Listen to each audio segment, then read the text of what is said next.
je cède volontiers la parole à Laurent. Laurent, donc Champanet, notre vice-président école, mais aussi, là aussi, je pense qu'il est utile de rappeler, directeur général d'Arts et Métiers. Laurent, c'est à toi, merci. Merci Hugues. Bonjour à tous. Bienvenue dans cette deuxième table ronde. Je pense que Franck a fait la transition avec ce qui a été fait avant, effectivement. Une table ronde sur laquelle on doit parler de la place de nos écoles pour répondre à tous ces enjeux dont on a parlé ce matin, des besoins de compétences pour des publics de plus en plus nombreux. Et donc, avec moi ce midi, pour parler de ces sujets-là, quatre personnes que je remercie d'avance. Ben, je vais les présenter dans l'ordre d'apparition sur la planche qui est là. Les deux premiers qui, j'ai convenu avec eux, vont plutôt représenter le monde de l'entreprise, ou sont des observateurs privilégiés de ce qui se passe dans les entreprises. Donc d'abord Guillaume Huyot, qui est vice-président de la Fédération de la formation professionnelle. Est-ce que Guillaume, vous êtes là, vous m'entendez? Oui, tout à fait, tout à fait. Bonjour. Super, merci. Bonjour Guillaume. Valérie Godard, qui est directeur culture communauté à NG People Lab. Bonjour Valérie. Là également. Super. Jordan Pedron, qui est le directeur executive education à Rennes School of Business. Bonjour Jordan.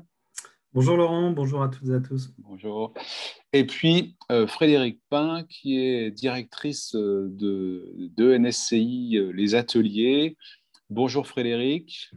Bonjour à tous, on dit l'ENSI, Laurent. L'ENSI, pardon, excuse-moi, l'ENSI. Voilà, donc effectivement, on a bien fait la table ronde parce que entre Jordan, Frédéric et moi, on représente un peu toute la diversité des écoles de la conférence des grandes écoles, hein, avec les business schools, les écoles d'ingénieurs pour ma part, mais je ne vais pas trop parler, et puis les écoles toutes les autres écoles, et en particulier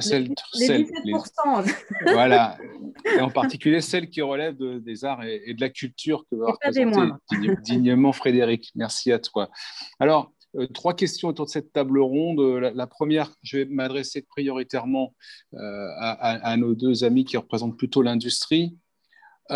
Qui est quel peut être le rôle de la formation tout au long de la vie pour répondre aux enjeux de l'obsolescence des compétences. On en a parlé avant, une accélération des changements de besoins de compétences, des besoins nouveaux pour des grands nombres de personnes. Et donc, avec un exemple un peu symptomatique, qui est l'exemple qu'on vient de vivre de celui de la crise sanitaire, avec des bouleversements importants sur l'organisation du travail, la façon de travailler, des métiers nouveaux qui vont apparaître. Et donc, du coup, je vais peut-être commencer par Valérie. Valérie Godard, oui. Pardon, pour lui demander un petit peu qu'est-ce qu'elle observe dans ce champ-là sur les besoins des entreprises et sur la façon dont elles réagissent. Merci beaucoup.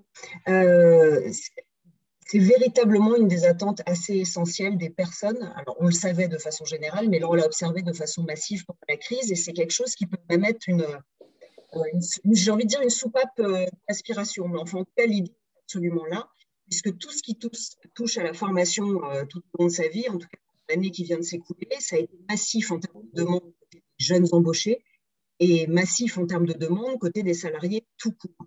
Donc, nous, c'est vrai qu'avec l'université LJ, donc, qui est très, très active avec Nicolas Roland, on a testé beaucoup de formats différents, notamment des formats digitaux de fait, dans lesquels, finalement, tous les 3 ou 4 mois, dans des campus digitaux, on n'avait pas loin de 2500 inscrits sur des thématiques différentes. Donc, l'attente, elle est énorme. Les modalités sont intéressantes aussi. Ça a accéléré tout ce qui est formation virtuelle aussi, hein, surtout nos publics techniciens. On a des simulateurs sur des opérations un peu techniques, sur des éoliennes ou sur des choses un petit peu touchy. On travaille notamment avec l'INSERM pour faire de la réalité augmentée. Donc, les choses sont massives, elles sont ouvertes. elles font partie de notre marque employeur de façon de plus en plus forte. Et il est évident que si on ne promettait pas de la formation, les jeunes ne nous regarderaient pas avec autant d'intérêt et ne resteraient pas avec autant d'intérêt. Et une envie aussi pour des formats différents. Donc nous, c'est vrai que depuis 2 ans, avec l'université NJ, on s'ouvre beaucoup à des formats territoriaux, des formats inclusifs, des formats avec les citoyens. Et c'est ce que nous venons de faire avec 2 dignes représentants qui peuvent être connectés quelque part aussi à la conférence des grandes écoles. L'école de management de Lyon et GEM à Grenoble. Plus récemment, nous avons fait ensemble ce qu'on appelle un NJ People Lab, consacré à un enjeu territorial qui était la qualité de l'air.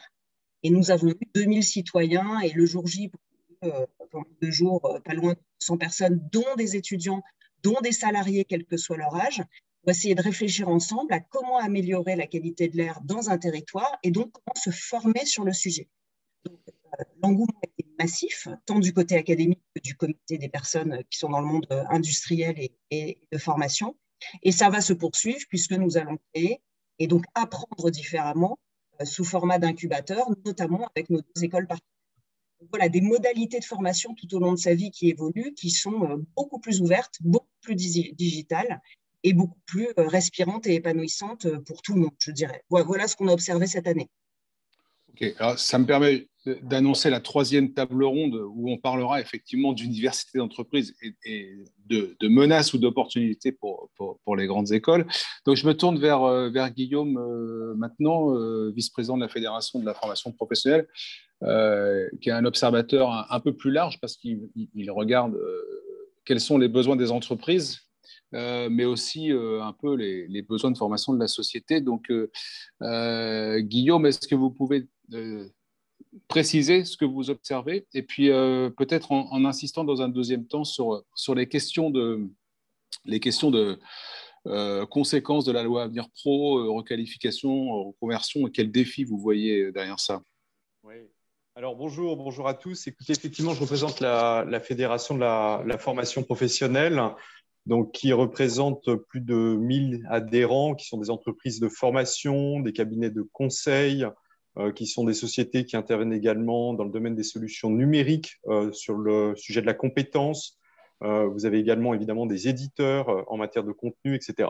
Voilà. Donc peut-être un premier point, c'est que un point de rappel, si vous voulez, avant de rentrer dans le contexte actuel, c'est que la France a démarré avec un handicap important, à savoir que quand on regarde le taux d'accès à la formation continue, on l'évalue à 38-40% en France. Quand on se compare avec nos amis allemands, qui sont plutôt aux alentours de 52-53%, et les pays du Nord, vous savez qu'on a souvent tendance à citer en exemple, notamment sur des politiques sociales, qui ont un taux d'accès plutôt aux alentours de 65-70%. Alors très concrètement, ça veut dire quoi? Ça veut dire que juste étalonner la capacité de formation d'un Français par rapport à son voisin allemand supposerait qu'on puisse former dans les entreprises plus de 7 millions de personnes par an que ce qu'on peut former actuellement. Donc en fait, le premier défi est un défi de massification de l'accès à la formation. Donc ça, c'est un premier point. Alors, la loi Avenir Pro qu'on a tous finalement observé, déployée depuis 2018, avait fait un choix très clair qui est finalement de réorienter la politique publique finalement au bénéfice de 2 publics fragilisés, que sont les jeunes qui sont ni dans l'emploi ni dans la formation et les demandeurs d'emploi, en laissant finalement, à l'initiative de l'entreprise avec le plan de développement des compétences et avec un filet finalement qui a été mis en place, qui est une dynamique de résilience, qui est le compte personnel formation, qui avait comme idée que l'entreprise doit continuer à soutenir la formation et puis chaque individu disposant d'un droit individuel lui permettant au cours de son parcours de pouvoir finalement envisager un tournant si à un moment donné il y a nécessité. Alors qu'est-ce qu'on observe? On observe que cette loi, elle a été pensée dans un contexte qui était plutôt favorable, évidemment, depuis plus d'1 an. On est dans un contexte très différent et qui vient fragiliser les organisations, avec notamment un point clé qui est une demande massive, alors de ce qu'on appelle, et ce que vous observez également, d'upskilling ou de reskilling, c'est-à-dire de besoin de requalification ou de besoin de reconversion. Alors, tout ça n'est pas nouveau. Évidemment, on a toujours, dans le domaine de la formation continue, eu affaire à des besoins de requalification ou de reconversion. Le point qui est très différent, c'est que ces besoins sont d'abord très importants, massifs, et puis doivent être conduits dans un temps relativement court. Pourquoi? Parce que c'est souvent des questions, pour une partie des organisations, de survie, dans finalement l'accès à une compétence qui peut leur manquer, ou tout simplement d'adaptation dans un contexte concurrentiel ou de fragilisation du tissu économique et qui rend beaucoup plus urgent finalement l'accès à la compétence. Alors, du côté des entreprises, qu'est-ce qui s'est passé? Deux mouvements principaux. Vous avez un premier mouvement qui s'est amorcé, qui date d'avant la crise, qui est l'installation d'une culture apprenante. Et ça, c'est, je dirais, un peu aussi le terme à la mode qu'on voit, vous le verrez notamment, je pense, à travers l'intervention des académies, des universités d'entreprise.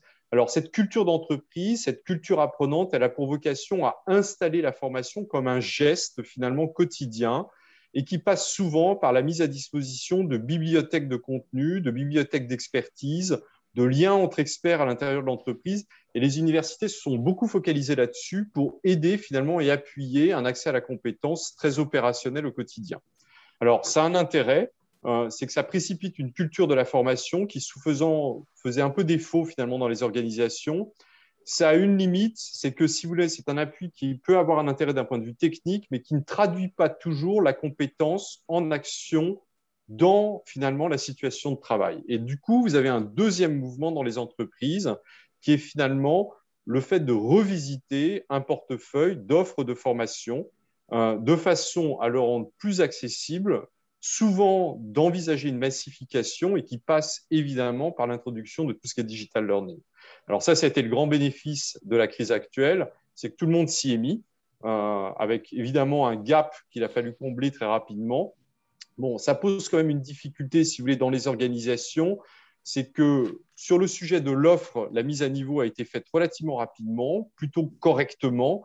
En revanche, il y a souvent des difficultés qu'on observe aujourd'hui dans les entreprises pour pouvoir relayer cette dynamique-là et souvent des réseaux de formateurs internes, de tuteurs, d'experts, on les appelle comme on veut, de coachs, voilà, et qui ne sont pas à niveau généralement pour porter ces offres digitales. Et donc, il y a là un mouvement massif de formation et d'accompagnement nécessaire dans les équipes finalement pour faciliter le fait que l'accès à cette offre de formation qui est renouvelée puisse véritablement se traduire de manière concrète en situation de travail.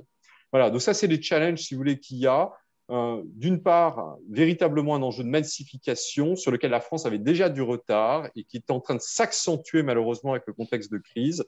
Et d'autre part, la prise en main d'une mutation finalement de l'appareil formation qui se fait à vitesse importante, mais qui n'est pas toujours digérée de manière aussi facile que ce qu'on pourrait imaginer, et tout simplement qui suppose un peu de temps et d'accompagnement des structures d'enseignement. Merci Guillaume. Alors, toujours sur la même question, je vais passer la parole à Jordan qui, lui, de son poste d'observation, qui est celui d'un directeur executive education d'école, qui puisse nous dire aussi ce qu'il observe dans le contexte actuel, et puis on fera la transition avec la deuxième question après. Jordan. Très bien. Oui, bonjour à tous. Effectivement, je pense que tout le monde connaît cette étude menée par Dell et l'Institut du Futur en 2018. 85% des métiers de 2030 n'existent pas encore aujourd'hui. Et dans cette même étude, était aussi précisé qu'en 1987, on estimait la durée de vie moyenne d'une compétence à 30 ans. Et cette durée de vie a chuté de 12 à 18 mois aujourd'hui. Donc, dans une approche là très pragmatique, en fait, la question est de savoir, pour nous, grande école, comment on prépare nos étudiants à FI et FC à cette obsolescence des compétences. Donc, on en a parlé, Franck Bournois en a parlé tout à l'heure sur l'idée générale, c'est d'ouvrir davantage nos écoles aux entreprises, donc travailler sur les modèles de coopération différents, notamment l'Académie d'entreprise, dont on va parler cet après-midi, je crois. Être agile donc, pour identifier et couvrir rapidement les besoins en compétences du marché du travail. Donc ça, c'était dans l'intervention de Michael Charby ce matin. Et puis, dans votre intervention, M. Haut, sur un accès plus facile, plus simple à la formation continue. Alors, moi, en tant que directeur d'exécutif sur une école, et puis ayant aussi occupé plusieurs postes, notamment en formation initiale, de ce que j'ai pu voir, donc effectivement, d'un point de vue formation initiale. Donc, on a des diplômes qui ont une valeur institutionnelle forte, qui sont intrinsèquement liées à une marque d'école, qui favorise un premier placement réussi d'un étudiant, comme le démontre aussi la dernière étude en date de la CGE sur les taux de placement des étudiants dans l'école. Nous sommes d'accord sur ce constat, mais pour ralentir en fait, cette obsolescence des compétences, nous avons, alors je cite mon école, mais je sais que d'autres écoles aussi pratiquent aussi ces politiques-là, c'est d'enrichir et diversifier les compétences de nos étudiants en introduisant des formats d'apprentissage délivrés en parallèle de leur programme, plus spécialisés, plus basés sur les besoins d'un secteur d'activité en particulier, et qui valident aussi des compétences émergentes, différenciantes sur le marché du travail. Donc pour notre part, on a travaillé avec Ubisoft, par exemple, et Artefacto sur un certificat de business gamification et réalité augmentée. On a également aussi travaillé sur une meilleure compréhension en fait, des compétences et de l'acquisition de compétences de nos étudiants en formation initiale, avec aussi l'introduction de badges LinkedIn qui permettent de valoriser des compétences digitales acquises de manière informelle et implicite par nos étudiants en formation initiale durant cette crise sanitaire. Sur des thématiques assez basiques, mais organiser une réunion à distance, animer une réunion à distance, contribuer à un projet collaboratif à distance, et qui permet aussi, pour nous, formation continue, de montrer déjà d'être visible auprès de cette population de formation initiale et de les sensibiliser aux enjeux du long life learning et se faire connaître aussi comme un partenaire important de leur carrière à venir. Également, il y a aussi d'autres aspects. On fait également plus rentrer l'entreprise dans les spécialisations de nos programmes, parce que l'innovation aussi en termes de contenu, en termes de pratique, vient aussi de l'entreprise. Donc, à Rennes School of Business, mais aussi d'autres écoles, il y a des parrains qui viennent intervenir sur des compétences bien identifiées, en rapport aussi avec des expertises de l'école, mais aussi en adéquation avec les besoins du territoire. Alors, moi, je parle pour le territoire breton. Il y a également une thématique très forte sur la cybersécurité, qui est vraiment travaillée sous un aspect et en bonne collaboration avec les entreprises, à la fois sur la formation initiale et à la fois sur la formation continue. Et d'un point de vue donc, formation continue, comment on répond aussi aux enjeux de l'obsolescence des compétences, c'est aussi par effectivement des offres assez exhaustives de formation, différents formats, courtes, longues, diplômantes, online, présentielles, distancielles, hybrides. Travailler bien évidemment avec les professeurs, les partenaires et les alumni, mais bien évidemment ancré dans le territoire et en lien avec l'écosystème entreprise de l'école pour remettre à niveau et réorienter les cadres et managers aussi du territoire, mais j'en parlerai peut-être dans un deuxième temps. Donc, effectivement, aussi, par une innovation, et là, vous en parlez très justement, dans les formats de délivrance de cours. Donc, je crois que les business schools, là, se sont assez fortement équipés de systèmes et ont accéléré leur digitalisation et notamment leur capacité à pouvoir produire et délivrer des contenus et adresser des contenus pertinents à nos étudiants, alumni et entreprises avec un matériel distanciel de niveau. Voilà. Donc, on est au début. Mais alors, Jordan, donc là, effectivement, vous nous expliquez comment, quel est le rôle d'un service comme le vôtre et comment vous essayez de vous articuler avec la formation initiale. Alors, sur ce sujet-là, donc, on voit qu'effectivement, les formats ont évolué et ça colle un peu mieux avec ce que Valérie a décrit avant. Donc, ça nous permettra d'envisager sereinement la troisième table ronde. Mais Guillaume nous a donné des chiffres qui sont quand même assez éloquents sur les besoins. Alors, les besoins dans l'entreprise, les besoins hors entreprise sur les gens qui ne sont ni en emploi ni en études.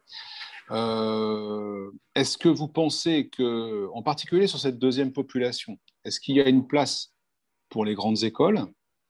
Et est-ce qu'il n'y a pas la possibilité qu'on fasse le grand écart entre une formation initiale avec des jeunes qui ont leurs propres attentes et des entreprises qui ont des attentes par rapport à l'insertion de ces jeunes, et puis une formation continue qui, elle, essaierait de répondre à ces besoins monumentaux qui nous ont été décrits par Guillaume? Ou est-ce que vous pensez qu'on peut, dans les grandes écoles, concilier les deux?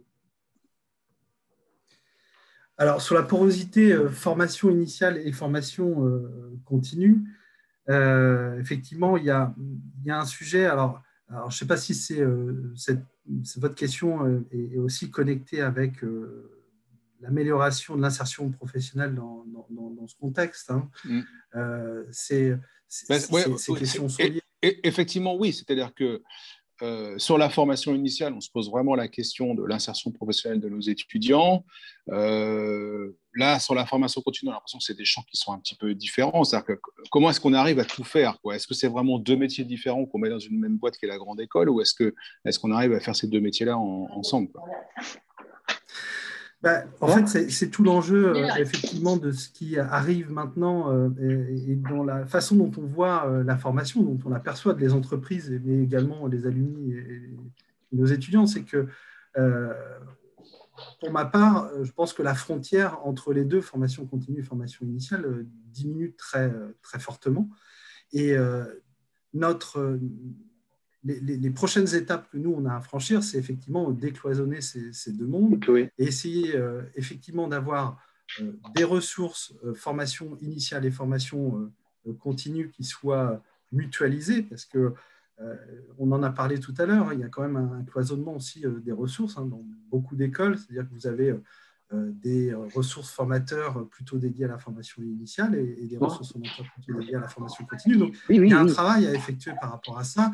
Nous, on y travaille en formant nos profs aussi à enseigner en formation continue, donc, et aussi en sourçant et en détectant et en s'inspirant aussi d'un écosystème intéressant sur nos territoires, on en a tous, d'établissements ou d'organismes de formation aussi qui peuvent être assez innovants dans des secteurs sur lesquels on peut aussi explorer.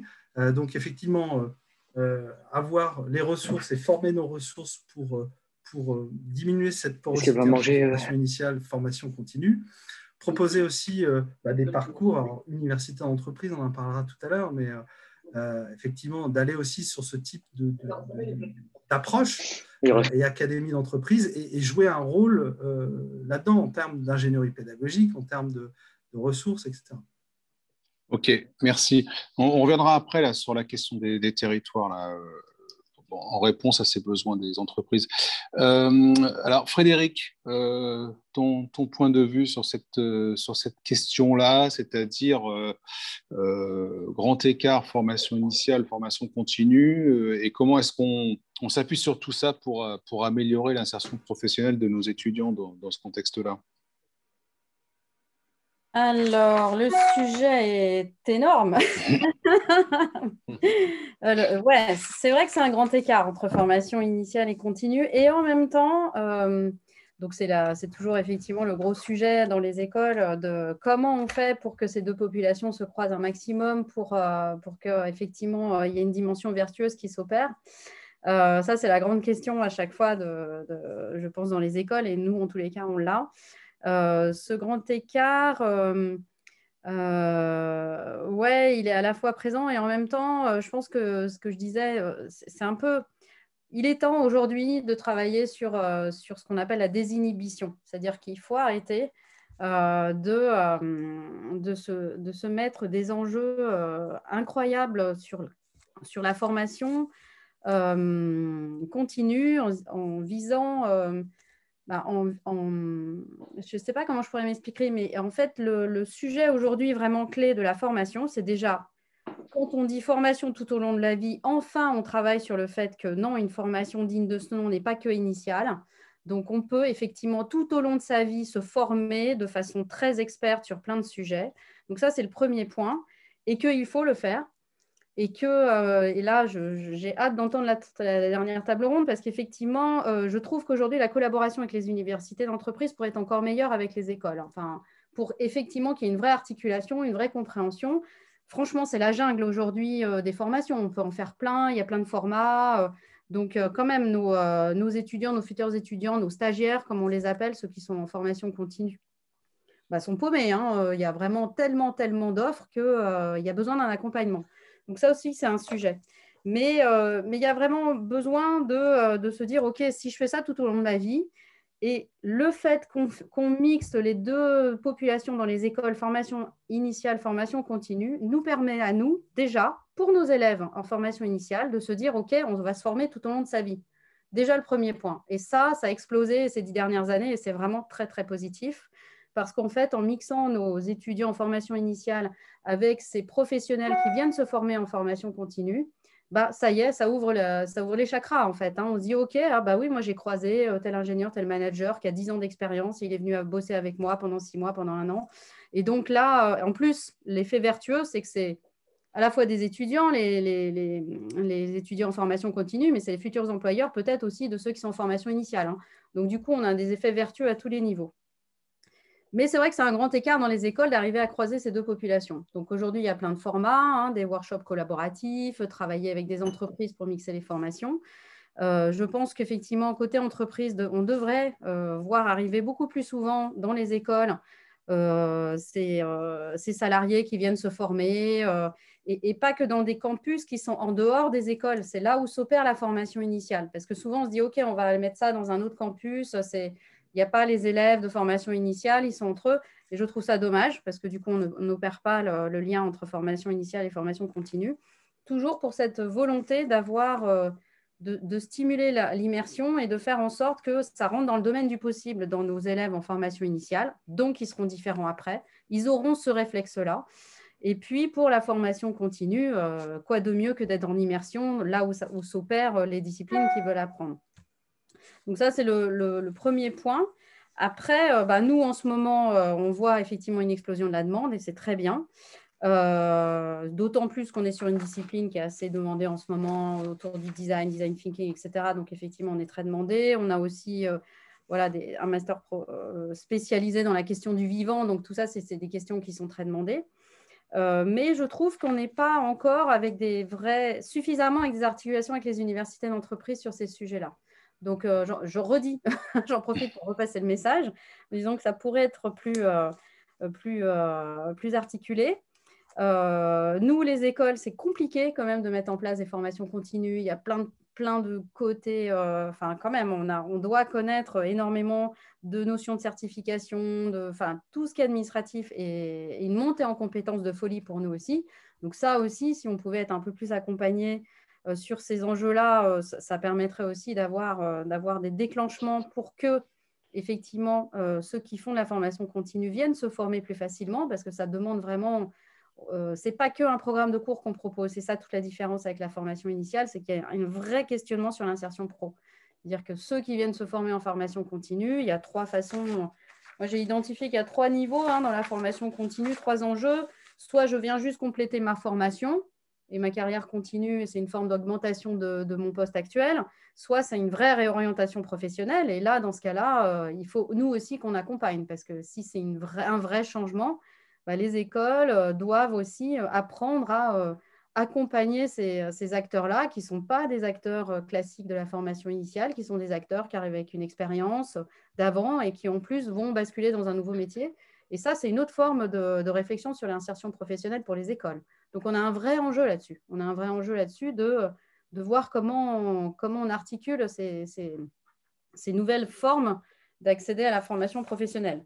Et donc, ça, c'est ce que je pourrais vous dire de ce côté-là. Et donc, je me disais, mais il nous manque encore des supports, des formes. Je vois à l'ENSI, on a des nouveaux formats qui ne sont ni des coordinateurs pédagogiques, ni des personnes qui suivent la vie scolaire, qui sont des accompagnateurs, en gros des coachs à la formation, qui viennent en renforcement, en fait, de la formation elle-même, en fait. Parce qu'on a besoin de cet accompagnement pour ce type de population aussi. Donc ça aussi, c'est un nouveau métier, en fait, pour nous. Hein. C'est vraiment, on va se staffer différemment aussi pour accompagner au mieux. Et ceux qui font de l'executive education le savent bien. On n'accompagne pas les populations de executive education de la même façon. Donc ça, c'est une montée en compétences aussi pour nos écoles sur ces terrains-là sur lesquels on pourrait tout à fait continuer à échanger là-dessus aussi et à travailler là-dessus.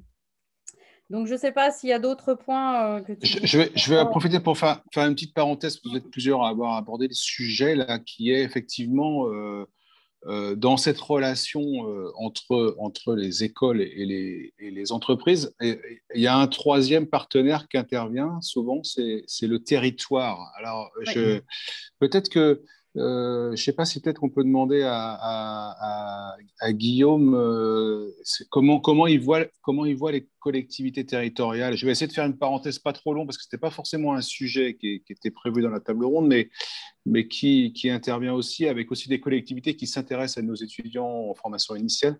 Je sais pas, Guillaume, juste une réponse super courte. Comment vous voyez les collectivités, vous, dans ce débat-là? Les collectivités sont un acteur, en fait, alors notamment au niveau des régions, qui ont le pouvoir en matière de compétences sur le sujet de la formation. Alors déjà auprès des demandeurs d'emploi, alors qui n'est pas nécessairement la cible principale sur laquelle vous travaillez, mais qui ont cette sensibilité en fait de filière pro.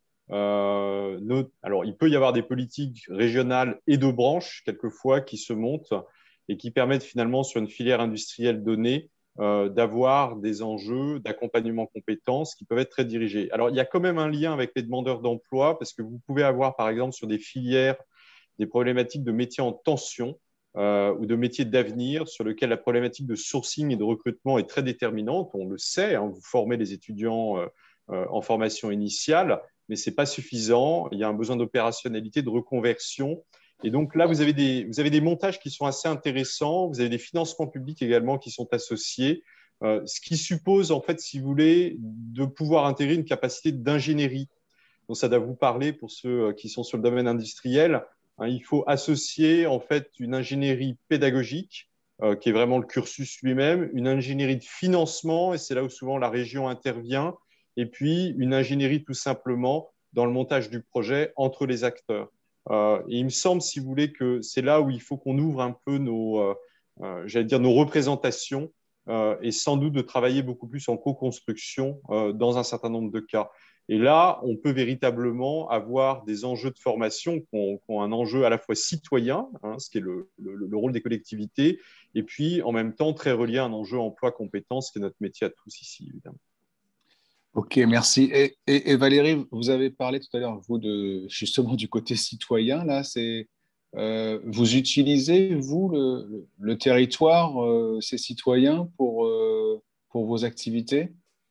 Disons, enfin, par essence, nous, on a une activité qui a toujours historiquement été au service des territoires et dans les territoires. Donc, bien sûr, l'expérience que je voulais partager tout à l'heure de ce NG People Lab, qui était donc une formation citoyenne avec le territoire, a démontré le vrai besoin, l'engagement de tous, c'est-à-dire les gens des entreprises, les étudiants, et donc finalement la formation continue comme la formation des jeunes étudiants. Donc oui, on l'utilise.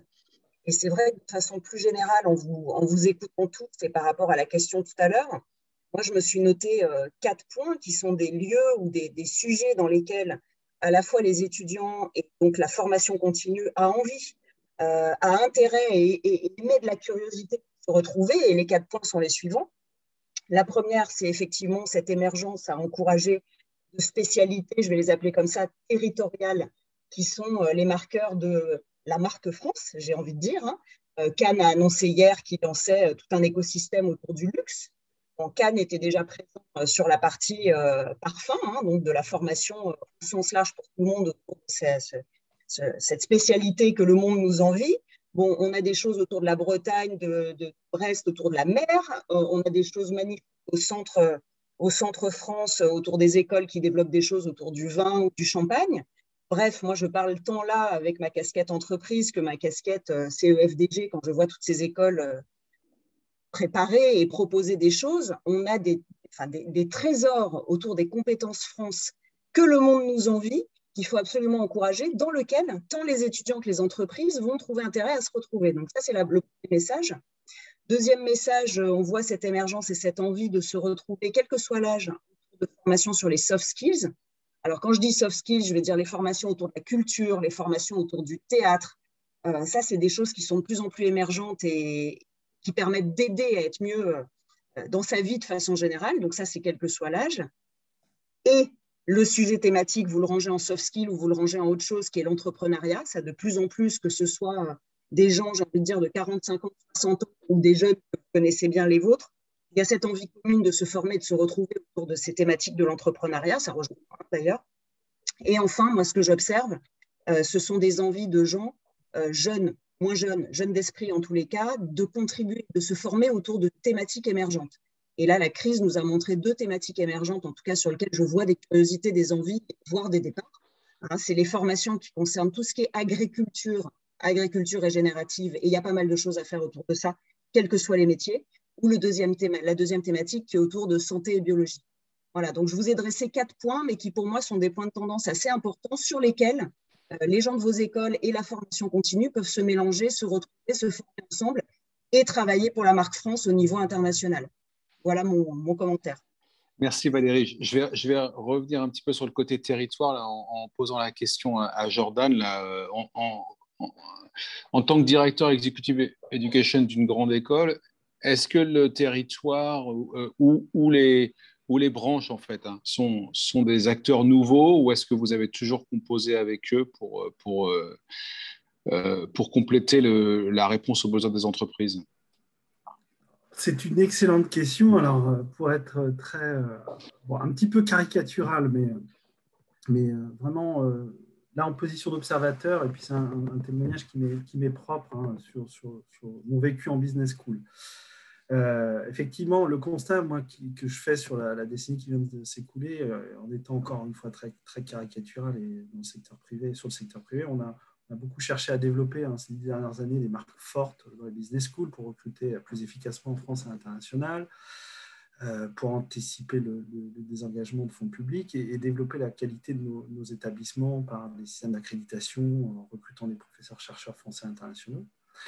Et donc le curseur investissement a été beaucoup, à mon sens, orienté sur la formation initiale ces 10 dernières années, et quelquefois un peu au détriment d'un accompagnement un peu plus local de notre écosystème économique, au travers d'une formation continue innovante qui conseille, qui accompagne les entreprises dans leur transformation managériale, digitale, environnementale, et au sein de filières qui sont caractéristiques aussi de nos territoires et pour lesquelles on a vraiment un rôle à jouer en tant que grande école.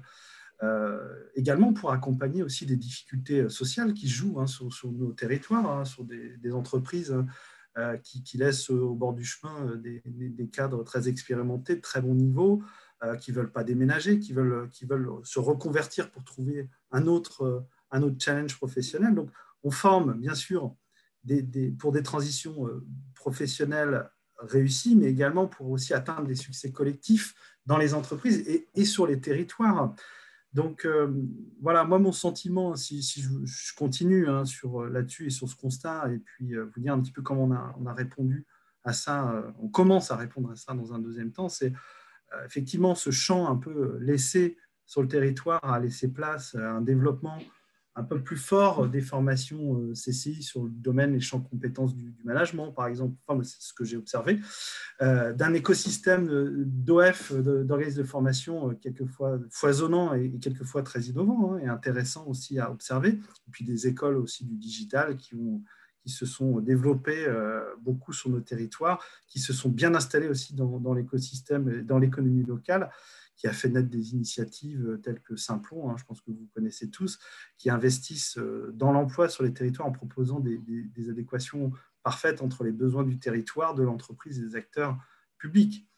Donc en fait, voilà, si on fait ce constat-là, moi je m'emploie maintenant aujourd'hui à replacer la raison d'être d'une grande école comme la nôtre dans son environnement pour les managers et dirigeants ainsi que les entreprises qui la composent. Donc en proposant des formations qui sont connectés aux attentes du territoire. Donc, juste pour finir, parce que je parle beaucoup, mais pour vous donner un seul exemple. Vous connaissez la Bretagne, effectivement, on a un système, une économie sur l'agroalimentaire qui est extrêmement foisonnante et qui représente à peu près 50% du PIB de la région. Donc, on a lancé un certificat qui s'appelle Manager la transition alimentaire, qui a été travaillé en partenariat avec l'École supérieure d'Angers. Donc, on s'est rapproché aussi d'autres partenaires grandes écoles et d'un cluster d'entreprises qui s'appelle Valorial, qui compose 400 entreprises.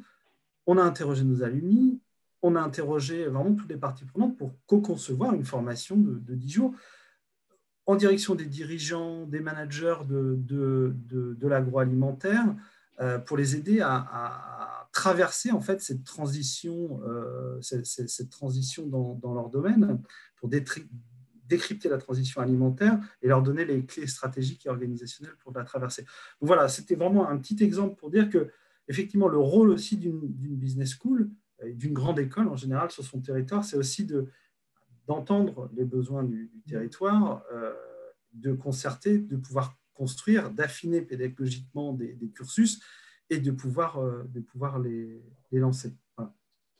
Ok, merci.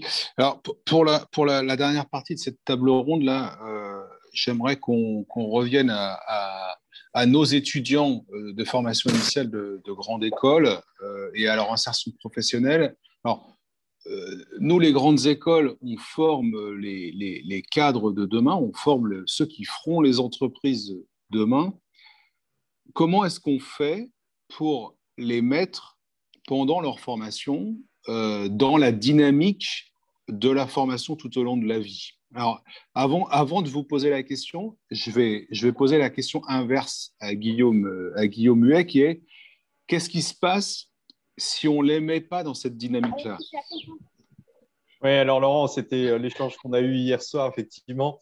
Moi, je peux vous livrer juste ce témoignage, en fait. C'est ce qu'on observe dans les entreprises quand finalement il n'y a pas eu cette dynamique. Et du coup, à quoi les entreprises se confrontent? Et là, c'est compliqué, si vous voulez, parce que vous avez un premier frein qui peut être finalement la difficulté d'avoir identifié dans son parcours initial ses préférences d'apprentissage.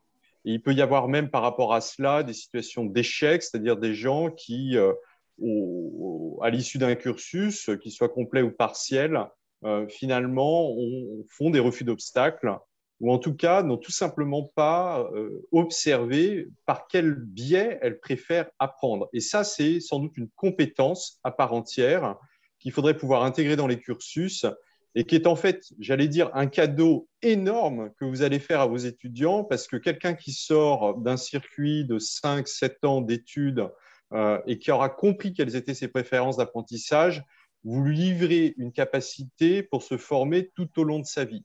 Et ça, c'est quelque chose sur lequel on est amené à construire des programmes de formation pour des publics en entreprise de façon à pouvoir reconnecter tout simplement avec ce besoin d'apprendre. Donc ça, c'est un premier sujet.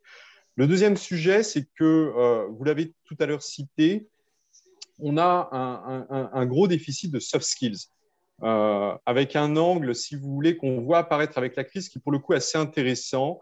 C'est que tous les programmes métiers mixent actuellement des programmes soft skills et qu'on ne dissocie plus les deux compétences. Mais par contre, elles sont bien identifiées en tant que telles comme un sujet d'apprentissage à part entière et sur lequel on attend finalement une posture opérationnelle de la part des publics en entreprise. Bon. Et ça, si vous voulez, quand ça n'a pas été posé en formation initiale, c'est-à-dire quand on n'a pas mis l'accent sur le repérage de ces soft skills et l'attention qu'il faut pouvoir y porter, alors en fait, vous construisez des populations qui manquent de résilience, tout simplement pour s'adapter d'abord aux adaptations de l'emploi qui sont permanentes et puis malheureusement aux crises qu'on connaît à peu près tous les 10 ans, hein, si on retrace les 30-40 dernières années, et qui supposent des ruptures quelquefois dans les trajectoires professionnelles. Et là, si vous voulez, on est confronté au drame humain, économique qu'on vit actuellement et qui sont beaucoup mieux appréhendés, beaucoup plus faciles finalement à manager à partir du moment où cette dynamique a été installée. Voilà. Alors après, il y a une question de performance quand même, du lien entre la compétence et la situation de travail. Donc ça, c'est un autre sujet, si vous voulez, c'est comment vous faites le lien entre un sujet compétence et l'observation de ce que vous avez en situation de travail. Et ça, c'est la question du time to compétence, c'est-à-dire du temps qu'il faut pour que quelqu'un digère en situation de travail une compétence. Et ça, c'est un gros enjeu dans les entreprises aujourd'hui. Beaucoup d'argent est investi sur l'innovation en termes d'ingénierie. Beaucoup d'innovation est faite sur l'offre.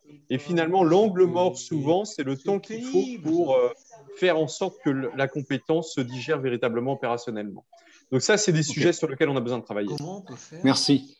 Une petite question courte à Valérie. Alors, si nous, dans les écoles, on a mal fait notre travail et qu'on n'a pas donné cette appétence, est-ce que c'est rattrapable dans l'entreprise?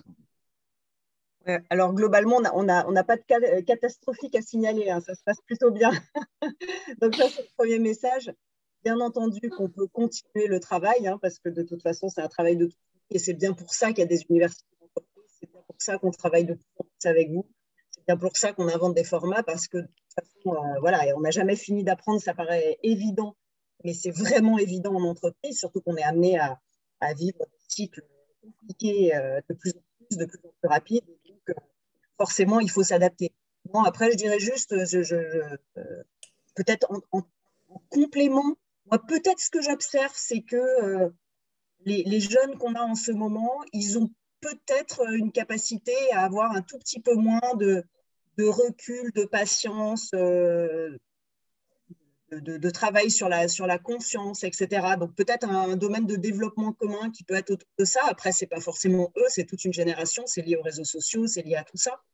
Mais c'est vrai que le sujet, appelons-le peut-être de la philosophie, je ne sais pas comment il faut le qualifier, est peut-être un sujet qu'on pourrait ensemble développer un tout petit peu plus pour apprendre un peu ces mots autour de résilience, frugalité, patience, etc. Bon, c'est peut-être une petite graine que je dépose, mais jusque-là, ça va bien. Je vous rassure, vous faites du bon boulot.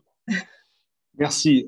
Alors, Frédéric, je vais me retourner vers les écoles maintenant. Donc, alors, comment on fait ça? Comment est-ce qu'on fait dans la formation, ou qu'est-ce qu'on met à l'interface entre nos écoles et les entreprises pour réussir ça, pour désinhiber, Frédéric? Comment est-ce qu'on désinhibe à l'ENSI?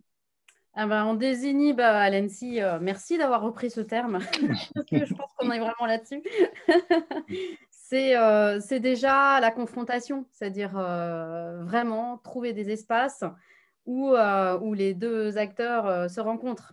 Donc, les workshops, les partenariats, la pédagogie par projet, tout ça, c'est autant de terrains où on permet effectivement d'intégrer dans la pédagogie les acteurs extérieurs de l'entreprise qui viennent se frotter à la construction sur des sujets particuliers. Donc, plus on a des terrains avec l'entreprise, mieux on se porte, ça c'est évident. Donc, plus on a possibilité à faire en sorte que les deux populations se rencontrent, de l'entreprise et de la formation initiale. C'est pour ça que les partenaires, les acteurs, les stagiaires de la formation continue, quand ils sont présents dans les écoles comme ça, ils jouent ce rôle-là aussi. Mais ce n'est pas tout. Je pense aussi qu'il y a une importance à réfléchir, à accepter la mixité des compétences et retravailler sur ces questions de majeur-mineur. C'est-à-dire que la formation initiale, c'est ce qu'on appelle les majeurs. Pourquoi est-ce qu'il n'y a pas plus de pluridisciplinarité dans nos grandes écoles sur des mineurs qui viendraient s'appuyer sur des champs qui sont très différents des champs, très différent du champ global de la grande école en question. Donc, je vais donner un exemple.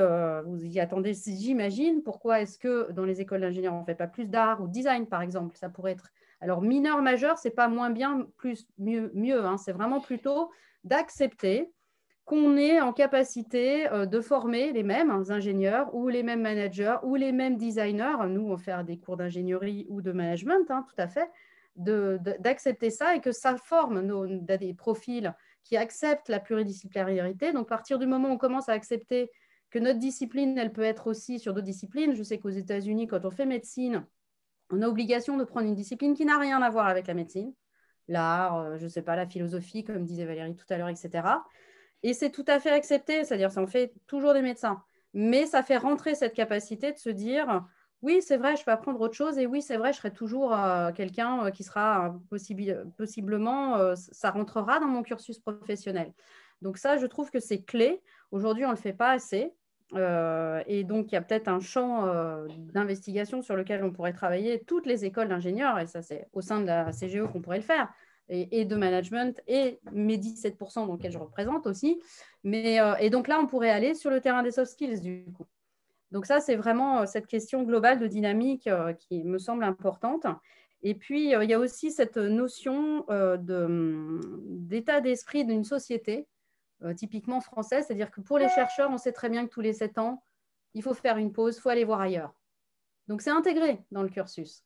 Donc, dans les formations professionnelles, dans l'entreprise, ce n'est pas articulé comme ça. C'est-à-dire qu'on ne sait pas. On n'a pas cette notion-là de ça fait combien de temps que tu ne t'es pas formé à quelque chose de nouveau. Et on n'a pas cette notion de se remettre en cause en disant ça fait combien de temps que tu n'as pas appris quelque chose de nouveau. Donc ça aussi, et je suis toujours un peu sur la même dimension, la question d'état d'esprit, d'intégrer cette dimension-là, comme quoi c'est normal. Et puis en plus, Je pense que vous en avez parlé tout à l'heure. Je n'ai pas pu assister à la table ronde d'avant avec la présentation prospective à 2030, mais aujourd'hui, on ne va pas faire un métier, on va peut-être en faire 2 ou 3 en même temps et qui peuvent avoir complètement des compétences complètement à 180 degrés. Donc ça aussi, il faut le stimuler et il faut le permettre au sein de nos écoles et toujours encore plus en relation avec les entreprises qui voient aussi arriver des nouvelles demandes. Donc toute cette dynamique, pour moi, elle est voilà, on peut y aller sur tout plein de terrains. Mais Frédéric, là, effectivement, tu prends le bon exemple de la recherche et de tous les 7 ans, mais là, nous, nos étudiants, ils ne restent pas si longtemps que ça dans nos grandes écoles. Est-ce que tu penses qu'on peut arriver, sur les quelques années qui passent chez nous, à travailler le apprendre à apprendre ou le apprendre à avoir besoin d'apprendre dont tu parles? Déjà, en les rassurant sur le fait que oui, ils peuvent aller sur des territoires d'autres disciplines et qu'ils auront toujours le même diplôme à la clé, encore mieux. Donc ça, c'est vraiment leur permettre ça, cette richesse. Je pense que c'est clé. Le fait de toute façon, oui, je pense que sur 3 ans, sur 5 ans, plus on va permettre d'avoir ces territoires de rencontres avec ces acteurs extérieurs, mieux c'est, hein, ça c'est évident. Mais il faut le faire avec des objectifs de projet. C'est-à-dire qu'il faut qu'ils produisent ensemble. Donc, c'est vraiment la valeur de l'expérimentation en commun. Ça apprend aussi que aujourd'hui, on est dans un monde tellement incertain que rien n'est joué d'avance et qu'effectivement, c'est en apprenant à aller chercher des acteurs différents, en assumant qu'effectivement, on manquera toujours d'une compétence qu'il va falloir aller chercher. Et donc, effectivement, le travail avec les territoires, nous, on le fait sous la forme de... On articule ça dans les écoles, on n'en a pas parlé, mais sous la forme, par exemple, de chaires de formation, où effectivement, par exemple, avec la chaire innovation publique et une chaire de formation, on travaille les collectivités locales sur des programmes dédiés qui permettent de faire le pont entre des programmes du territoire, mais aussi la formation initiale, sur des temps un peu plus longs que des temps trop courts pour nous permettre de vraiment changer les mentalités. Donc ça, c'est très important aussi. Je rebondis sur ce qui a été dit par Guillaume, la notion de la temporalité. Il faut du temps pour digérer une compétence. Bon, on voit encore arriver des entreprises qui nous demandent de former au design en 2 jours, et puis 2 jours, c'est trop long, et si ça pouvait être une demi-journée. Bon, je passe le message aux entreprises, mais quand même, il faut dormir dessus à un moment donné pour que ça s'intègre. Donc, voilà, donc il faut aussi regarder un peu ces enjeux d'accélération à tous les niveaux, faire confiance aux écoles quand elles disent non, attendez, on va peut-être se poser 2 jours. Enfin, voilà, on a aussi j'en profite, hein, faut être un peu dans la controverse quand même. Mais ceci dit, c'est vrai, on est un peu là-dedans.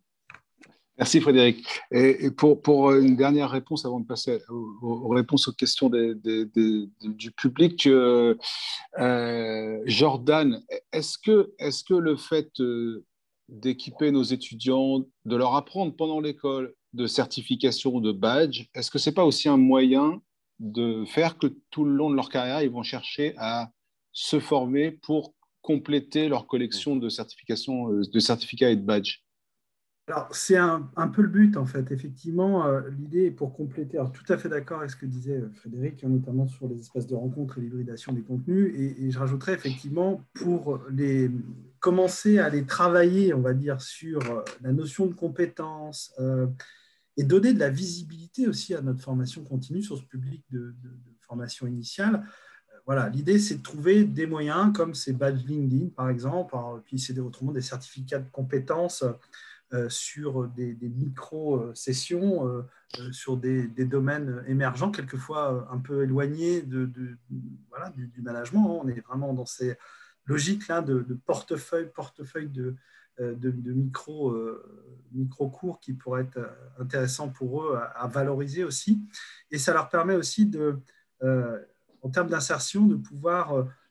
par un réseau professionnel, l'utilisation d'un réseau professionnel comme LinkedIn, par exemple, montrer qu'ils sont en capacité à pouvoir avoir cette compétence-là qui peut être aussi intéressante pour faire la différence aussi sur un stage et autres. Donc, effectivement, il y a un premier niveau un peu d'acculturation à ça et de visibilité de la formation continue auprès de ce public.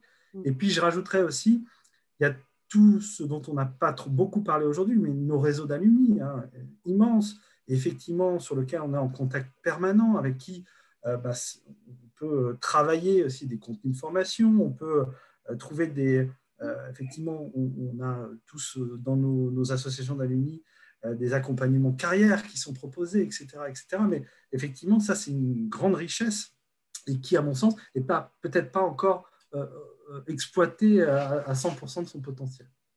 Ok, merci beaucoup. Bon, la CGE a essayé de proposer des modèles aussi de badges et autres pour effectivement pour ça. Donc, je pense qu'il y a encore un travail pour réactualiser tout ça. Il nous reste un peu moins de 5 minutes, donc peut-être qu'on peut essayer de répondre à des questions. Je ne sais pas s'il y a des questions qui ont été posées.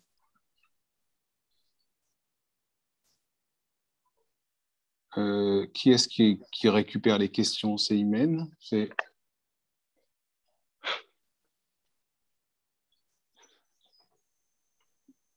Je ne sais pas. Hugues, est-ce que tu sais s'il y a des questions qui ont été posées? Non, plutôt pardon, la voilà. Oui, pardon Hugues, peut-être que tu voulais réagir. Non, vas-y, je t'en prie. Alors, sur les questions, il y a eu quelques interactions, en effet, au chat sur la dimension de la valorisation des stagiaires de la formation continue dans les échanges. Ensuite, il y a eu des réactions, en effet, sur la journée et les échanges par rapport, effectivement, aux témoignages qui sont apportés et puis les terminologies élèves-enseignement qui sont présents dans la journée. Et comment assurer le continuum après des décennies de cloisonnement, effectivement, au niveau de la FTLV. Et donc, la question qui a été posée, alors la révolution est peut-être à opérer de notre côté pour penser andragogie. Voilà, ça c'est la remarque de la collègue de l'Université de Lorraine. Peut-être qu'elle veut réagir par rapport à ce retour.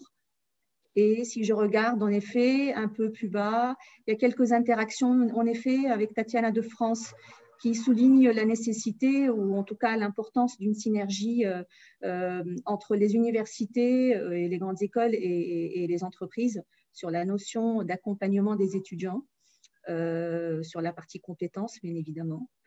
Voilà un peu ce qui se passe sur le chat. Donc, c'est plutôt des réactions et puis des projections des participants. Voilà. Ok, je ne sais pas, est-ce que ça amène un complément de la part de l'un des 4 intervenants? Non, juste un petit commentaire. Vous savez que la loi a changé pour l'apprentissage et on peut être en apprentissage jusqu'à 29 ans aujourd'hui. Et alors, ça paraît, j'allais dire, une mesure là, de circonstance, étant donné la pression qu'il y a pour les jeunes sur l'accès au marché de l'emploi. Mais en fait, il me semble quelque chose qui sera très structurant sur le fait que, c'est le témoignage que vous livriez tout à l'heure, on peut mixer les publics. Et puis, on a dans les entreprises des jeunes qui, assez rapidement, en fait, se remettent en formation parce que, passé une première expérience, ils voient bien qu'il y a un complément ou un projet qui s'affine. Et finalement, il y a plus de mobilité qui est donnée aujourd'hui. Voilà, donc un encouragement, on va dire, à la mixité des publics, qui certainement est pour nous une très bonne nouvelle.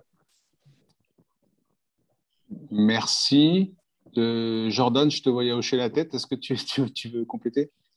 Oui, non, en fait, je trouve la remarque très pertinente et effectivement, c'est aussi intéressant dans cette mixité aussi d'avoir une mixité intergénérationnelle parce que sur des problématiques, c'est intéressant d'avoir certaines problématiques, c'est intéressant d'avoir des échanges entre générations, notamment sur la pratique du marketing digital, par exemple.